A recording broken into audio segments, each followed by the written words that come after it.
Bonjour, bienvenue sur la chaîne de la communauté des jeux de société. Le nom va sûrement changer en tout cas. Et on se retrouve pour des vidéos en fait de présentation de jeux de société. Donc par exemple là Escape Box, mais plein d'autres jeux de société. Donc ce jeu, l'Escape Box, c'est comme un escape game. Vous connaissez peut-être les escape games si vous avez cliqué sur cette vidéo. Et en fait c'est un escape game chez soi. Donc évidemment c'est sponsorisé. Alors déjà on peut voir que le packaging est plutôt sympa. Je sais qu'il y en a d'autres. Il y en a d'autres des jeux comme ça. Il en existe deux autres. Le zombie, là c'est l'espion. Le zombie et l'enquête je crois. Et donc on va tout de suite ouvrir. Alors si vous voulez pas évidemment vous faire spoil, ne regardez pas cette vidéo. Déjà avant de vous regarder, pour vous prévenir, il faudra au minimum 2 joueurs qui vont devoir faire le jeu et un maître du jeu. Donc il faudra que vous soyez 3. Donc si c'est le maître du jeu qui regarde cette vidéo, et tant mieux, ça pourra l'aider à faire sa partie avec les potes et puis voilà. Donc petit maître du jeu qui va peut-être regarder cette vidéo pour jouer. J'ai été maître du jeu pendant la première partie. On a le petit carnet d'explications. Voilà, donc vous avez tout ce qu'il y a dedans.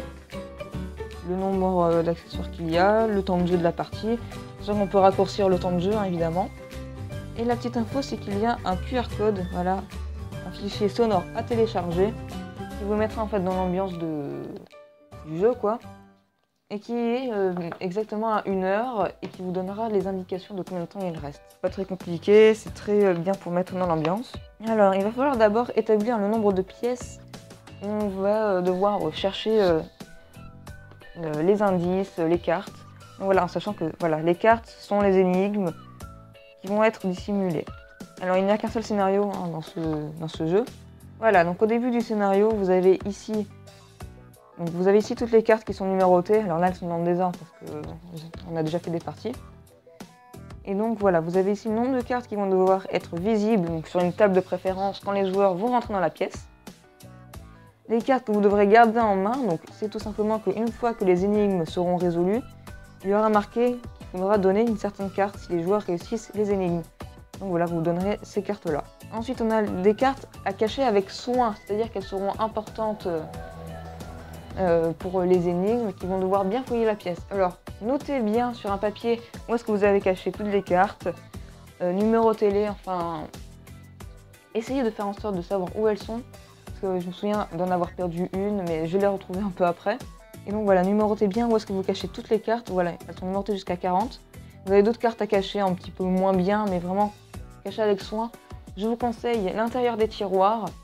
C'est-à-dire que dites bien quand même qu'il ne faut pas soulever des objets, et que vous pouvez ouvrir les tiroirs. Il faut préciser les règles. Enfin, tout est accessible à la main normalement, il n'y a pas besoin tout simplement pas besoin d'avoir un petit rebord en plus pour monter. Voilà, donc là c'est le nombre de cartes qui doivent être cachées. Normalement, il y en aura aussi dans votre main et devant vous en fait, qui seront visibles dès le départ. Ensuite, si vous avez établi plusieurs pièces, mettez tout simplement l'affiche qui sera donnée avec.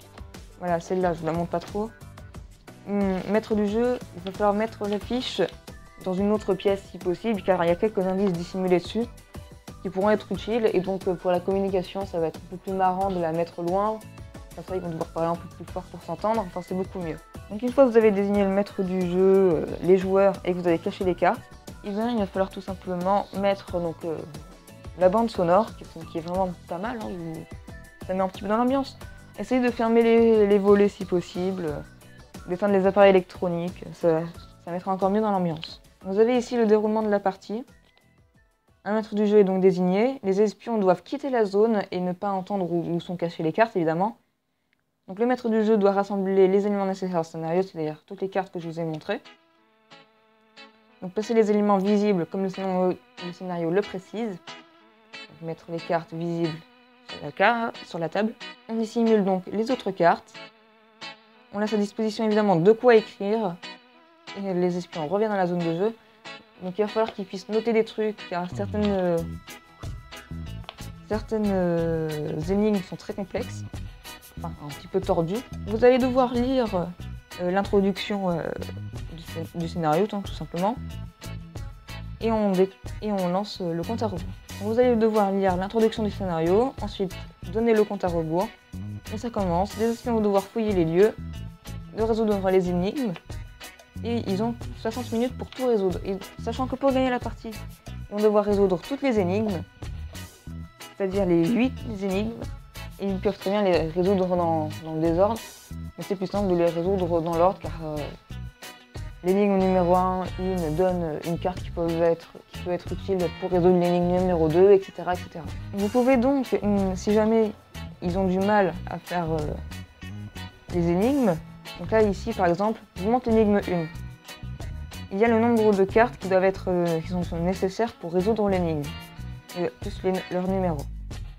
Ici vous avez l'explication comment réussir l'énigme, tout simplement. Donc la solution en dessous, expliquée. Et nous avons ici donc une aide à donner verbalement si besoin.